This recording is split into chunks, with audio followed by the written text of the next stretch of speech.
of 400, computed mean and standard error of the mean found to be 125 and 2.5 respectively. First question is what sample should be taken to ensure 99% of confidence that the population mean lies within or more or less high of the sample mean? See, first question के दियो भन्दाखेरि n equal to 400 दियो अनि mean equal to 125 दियो, standard error S equal to 2.5 भनेर दियो. अब second मा चाहिँ फेरि सेकेन्ड कन्डिसनमा के भन्यो भने what sample should be taken भनेछ. सैंपल साइज कति हुन्छ भनेछ. भनेपछि माथिल्लो केसबाट हामीले चाहिँ स्ट्यान्डर्ड एरर निकाल्नु पर्यो, सरी स्ट्यान्डर्ड डेभिएसन निकाल्नु पर्यो र त्यसलाई तल गएर युज गर्नु पर्यो. त्यसमा फरक थियो. फर्स्टमा गिभन लेखौँ है. यो sample size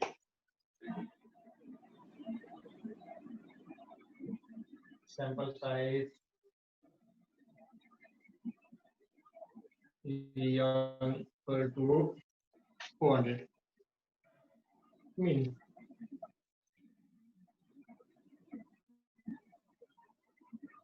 x bar equal to 125 and standard error भनेको यसमा चाहिँ SE of x bar that equal to 2.5. First कन्डिसनमा दिएको यही भयो. अब यसबाट हामीले निकाल्न सकिने भ्यालु के हुन्छ त्यही निकाल्नु पर्यो. सेकेन्डमा गएर चाहिँ युज गर्नु पर्यो. नाउ स्ट्यान्डर्ड एररको फर्मुला त हामीलाई थाहा छ.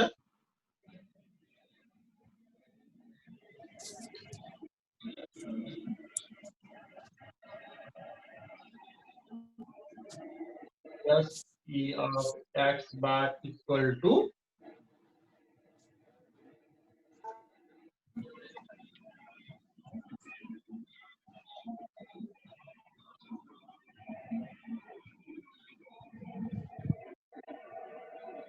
ए हो सिग्मा बाई रूट एन अथवा और 2.5 इक्वल टू सिग्मा को भ्यालु थाहा छैन रूट एन भनेपछि 400.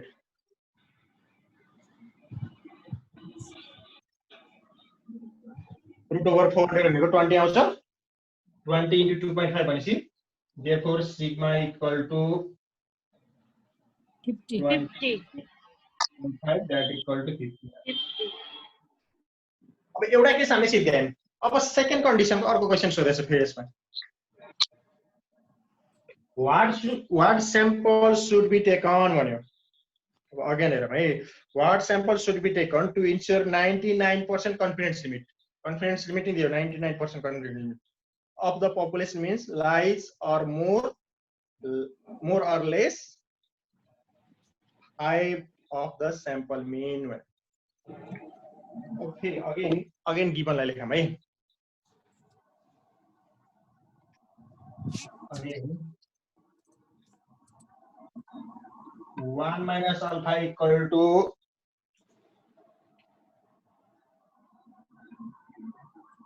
99%. That equal to 0.99. Therefore alpha equal to 0.01. Therefore z alpha z 0.01 equal to confidence limit त्यतिमा कति हुन्छ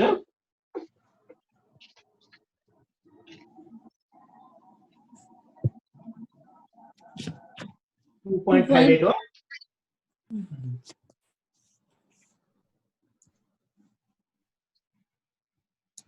2.58 यहाँसम्म एउटा गिभन त्यो भयो.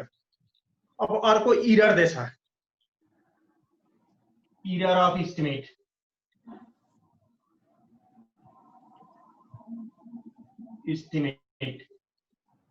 equal to error more or less of 5 भनेर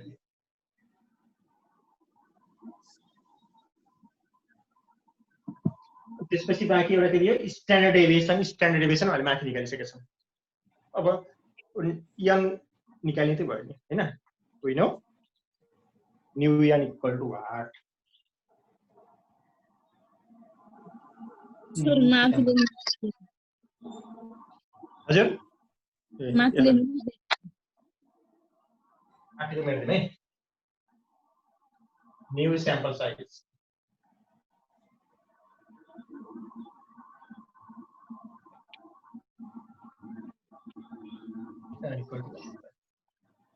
फर्मुला त त्यसलाई गर्नु पर्यो we know n equal to z alpha into sigma divided by v square सबै भ्यालु थाहा छ z alpha भनेको 2.28 भयो 2.58 भयो into standard deviation st equal to 50 निकालिसकेछौँ माथि नै divided by 5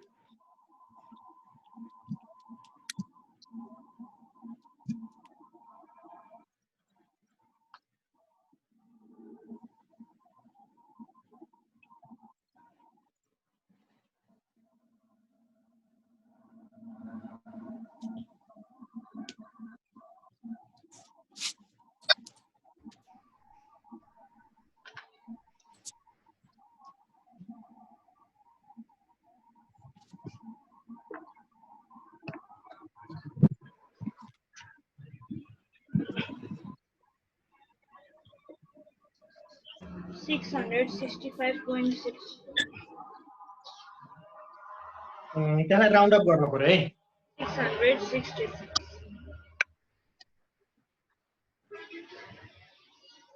665.64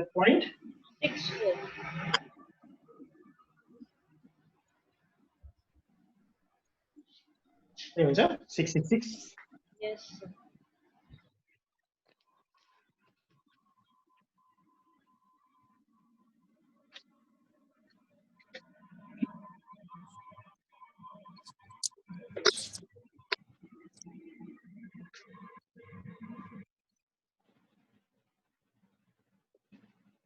अब त्यहाँबाट लगभग त्यस्तै टाइपको क्वेसन छ यो चाहिँ अब यहाँनिर चाहिँ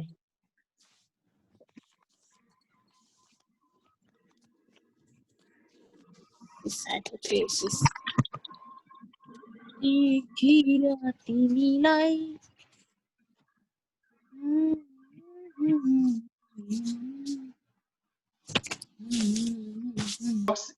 is to have mu grams of sugar. The standard deviation sigma equal to 4 grams. Sample size n equal to 16 taken. What is the risk that error will more than 2 grams?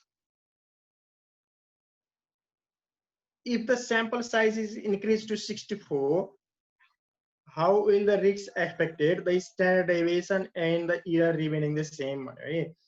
अब पहिला सुरु n 64 हुँदाखेरि चाहिँ error कति आउँछ त्यो निकाल्नु पर्यो र त्यसपछि फेरि n चाहिँ इन्क्रिज भएर 64 हुँदाखेरि अरु बाँकी सेम नै हुँदाखेरि स्ट्यान्डर्ड डेभिएसन र एररलाई सेम नै राख्दाखेरि यसको चाहिँ एरर चाहिँ कति पर्सेन्टले चेन्ज हुन्छ कति चेन्ज हुन्छ भनेर भन्यो फर्स्टमा दुईटा कुरा हामीले फर्स्टमा निकाल्नु पर्यो पहिला सुरु नि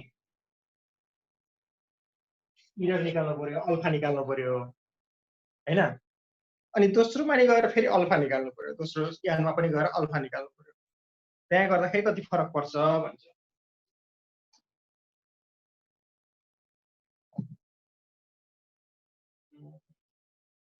गिवन लेख्नु है फर्स्टमा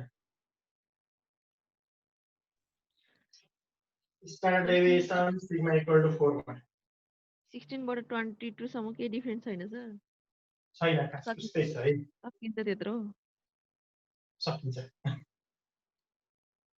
सकिन्छ भन्ने आशा राखौ सक्नु नसक्नु आफ्नै ठाउँमा छ स्ट्यान्डर्ड डेभिएसन त्यति हो sample size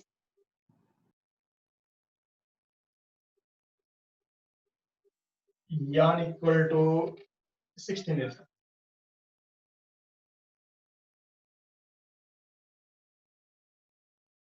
What is the risk of the error? Alpha equal to what? Risk of error. Alpha equal to what? अनि त्यसपछि अर्को के रहेछ यसमा? Error is. What is the risk? That the error will be more than 2 grams. Error of estimate.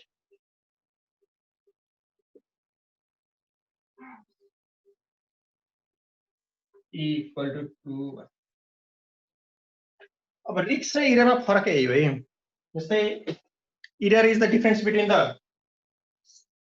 Sample mean and population mean अथवा उसमा proportion भन्दाखेरि sample proportion and population proportion भयो। रिस्क भनेको जस्तो यसमा हामीले हेर्यौं भने 95% कन्फिडेन्स लेभल भन्दाखेरि जस्तै यो 95% भयो भने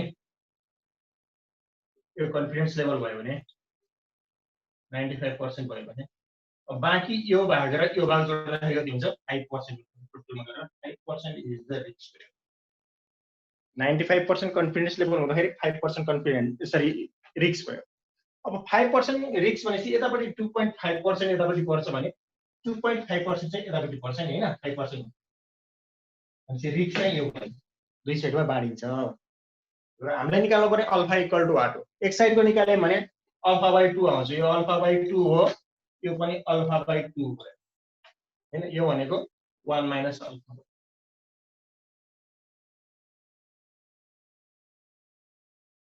रिस्क भनेको यो भयो, मैले पहिले नै बताएको थिएँ है। त्यसै अब हामीले निकाल्ने भनेको यो अथवा अल्फाको भ्यालु कति हो त भनेर निकाल्नु। पहिला सुरु जेड अल्फा निकाल्नु पर्यो, जेड अल्फाबाट अल्फामा जानु पर्यो।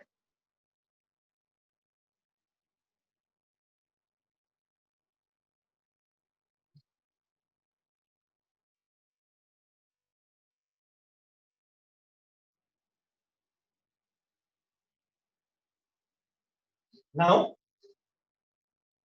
अब फर्मुला पुऱ्याउन सकिन्छ। फर्स्टमा यानको फर्मुला लगाइदिउँ। Now n equal to z alpha into sigma divide by e square. अब हामीलाई स्याम्पल साइज थाहा छ, जेड अल्फा थाहा छैन हैन। स्ट्यान्डर्ड डेभिएसन पनि अब स्ट्यान्डर्ड डेभिएसन 4 एसटी 4 दिएकै छ, एरर 2 दिएकै छ। अरु तीनटा भ्यालु त थाहा छ। और यान भनेको 16 भयो। जेड अल्फा राखौं। Standard deviation ST equal to 4 भयो, एरर इक्वल टु 2 भयो square.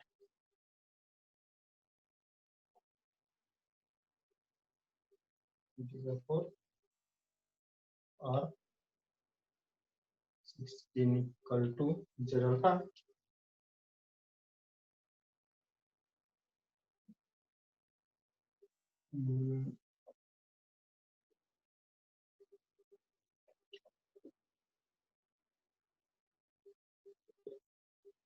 Z alpha equal to 2 आउँछ।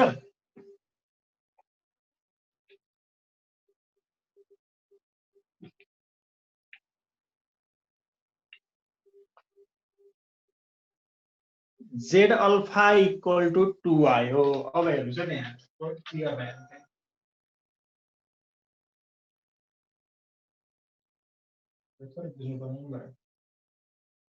1 2 1 0 1 2 -1 -, भनेपछि 0 देखि 2 सम्मको चाहिँ के भयो त भन्दाखेरि यो भनेको कन्फिडेन्स लेभल। यो कन्फिडेन्स लेभल 2 सम्म छ। त्यहाँभन्दा बाँकी चाहिँ के भयो? एरर हो। अब यहाँ निकाल्ने भनेको त्यही हो।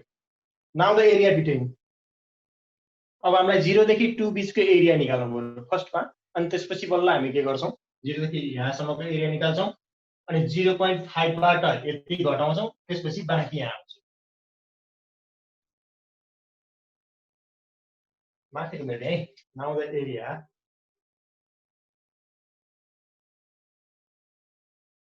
Between z equal to 0 to and z equal to 0 to 2 is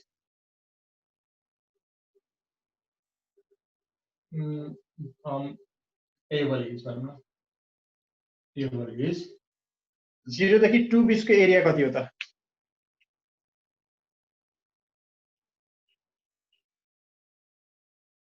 z को भ्यालु 2 सम्म हुँदाखेरि अब नर्मल टेबलमै हेर्न पर्यो भन्दा अगाडिको नर्मल स्टेप्समा हेरेको टेबलमा हेर्न पर्यो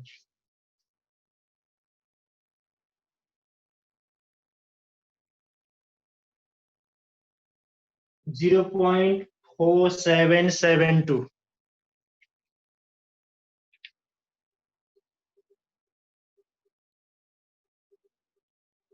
72 यो कहाँको आयो त भन्दाखेरि यहाँदेखि यहाँसम्मको आयो यो एरिया आयो तर रिक्स भनेको त यहाँभन्दा बाहिरको यो त कन्फिडेन्स लेभल यहाँभन्दा बाहिरको भनेपछि हामी त्यहाँभन्दा बाहिर जानु पर्यो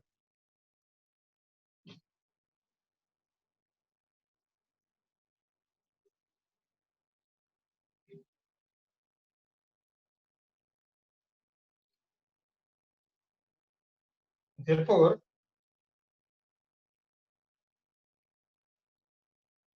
P probability of Z more than 2 equal to 0.5 minus 0.4772 that equal to 8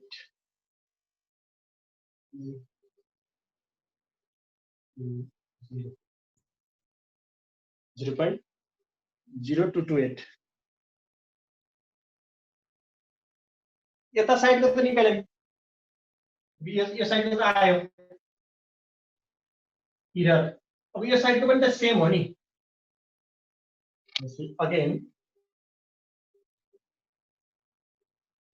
probability of -2 is less than Z that equals to 0.0228 तो भी साइड बताइए therefore the total risks अब total risks भनेको बल्ल risks alpha equal to 0.0228 plus 0.0228 that equal to 0.04654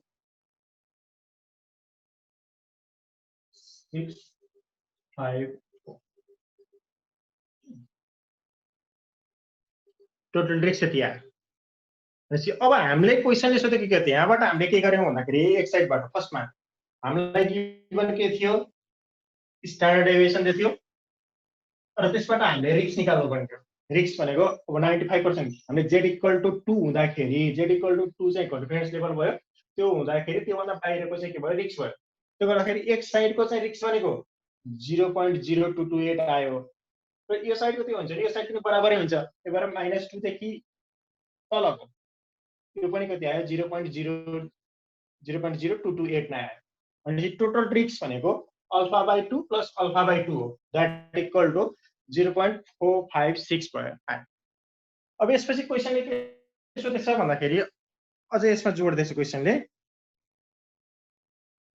what is the risk that error will more than 2 grams if the sample size is increased to 64 bus sample size चाहिँ 64 बनाइयो भने रिस्कमा कति change आउँछ भन्छ अथवा increase हुन्छ कि डिक्रिज हुन्छ भनेर सोध्यो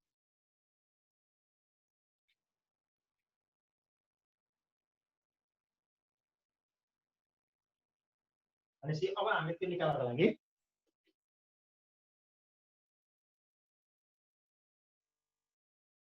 फेरि अर्को पनि z निकाल्नु पर्यो again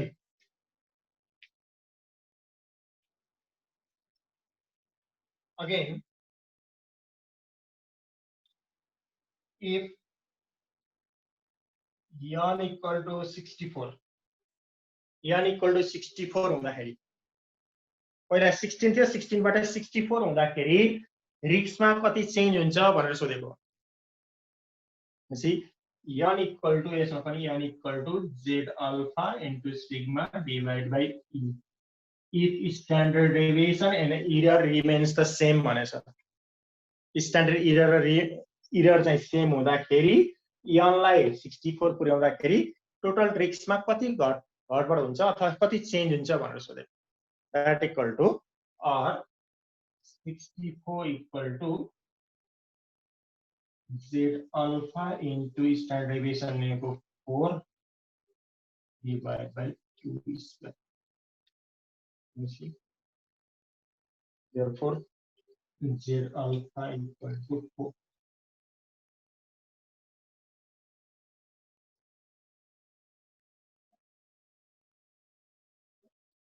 Z alpha equal to 4 आयो भने चाहिँ टेबुलेटेड भ्यालु हेर्नु पर्यो। Z alpha equal to 4 भन्दाखेरि कति छ त?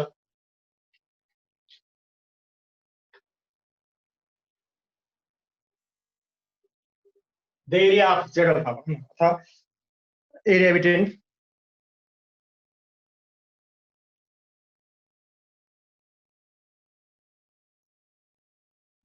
0 to 4, that is in normal, that is probability of 0 to Z to 4, that equal to 0.5.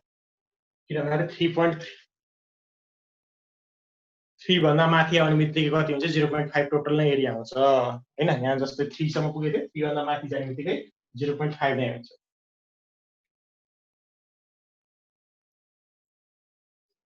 अब यहाँ पनि त्यही हेर्ने हो। Again probability of Z more than 4, that equal to 0.5 minus 0.5 total area हालेको 0.5 त्यसबाट यतिसम्म हामीले 4 सम्म घटाइदा त्यसले 0.5 that equal to 0.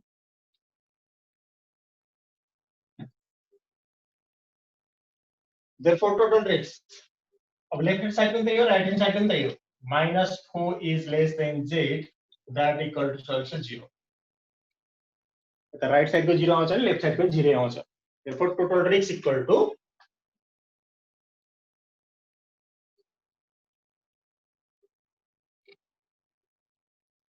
risk equal to 0 plus 0, that equal to 0.